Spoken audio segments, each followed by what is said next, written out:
ROCE, that is a return on capital employed. Interestingly, I have delivered my training programs all over the globe, and everywhere I have noticed one thing, and that is there is a very high degree of inconsistency in computing the ratio, that is a return on capital employed. And what is the reason for the inconsistency?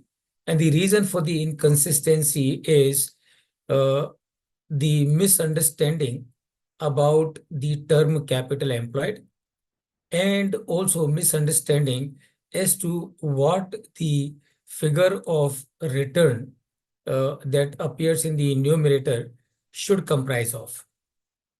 So generally, how do you calculate ROCE? You will calculate ROCE, return on capital employed, by taking return on the numerator, capital employed in the denominator, and multiply it by 100.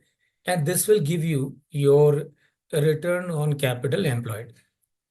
But what I have seen all over the globe, there is a big gap in understanding as to what should come in the denominator as capital employed and what should come in the numerator as the return. I have seen people using EBIT as the numerator, EBT as the numerator, or PAT, profit after tax, as the numerator, and some people taking PAT plus interest on the long-term loans as the numerator. Now, which of these four is correct? That is what we need to understand. And let me tell you, there is no ambiguity about it at all. Once you understand as to what is the return on capital employed and what does it indicate. So once you have a clear understanding about what is return on capital employed and what does it indicate, then it is highly unlikely that you will make a mistake in computing the return on capital employed. The purpose of this session that we have today is to spread that awareness as to what the return on capital employed indicates and how it is to be calculated, so that there is complete uniformity all over the globe as far as computing the return on capital employed ratio is concerned.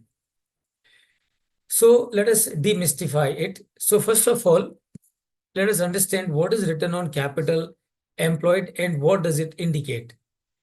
And it is very simple.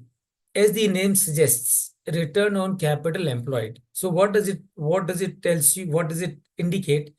It indicates that as a business, how much return a business is giving to the people who have given capital to it. And that is what is return on capital employed. So at this juncture, we need to understand who are the people who give capital to a business. And let me tell you, there are only two categories of people who give capital to the business. And that is, number one is the equity holder or the shareholder. And number two is the lender or the debt provider. So these are the only two categories of people who give capital to the company. So to the company or to a business. So the question is, what is capital employed? And the answer, of course, is very simple. Capital employed is nothing but total of all the long-term sources put together. So when you say long-term sources put together, it would mean the equity and also the debt. Now, if you really look at strictly in terms of what is capital employed, then please remember, not only you will need to take the equity, that in any case you will need to do, you will also need to take the long-term debt, that in any case you will need to do, but you will also need to take all the long-term liabilities also.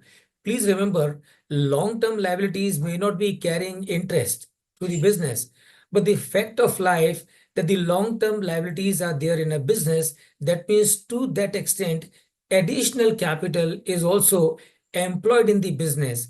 And therefore, return on capital employed or the term capital employed can be understood in two ways.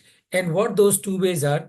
Those two ways are: number one, cash capital employed, and number two, total capital employed. What is cash capital employed? Cash capital employed will mean the equity and the long-term debt. And what the total capital employed will mean? Total capital employed will mean the equity plus the long-term debt plus all the other long-term liabilities of a business. And that is the total capital employed. Now, remember, since the capital employed can be cash capital employed can be total capital employed. That means what? That means return on capital employed can be calculated using both of them. So return on capital employed can be calculated using cash capital employed, and return on capital employed can also be calculated as total capital employed. Total capital employed.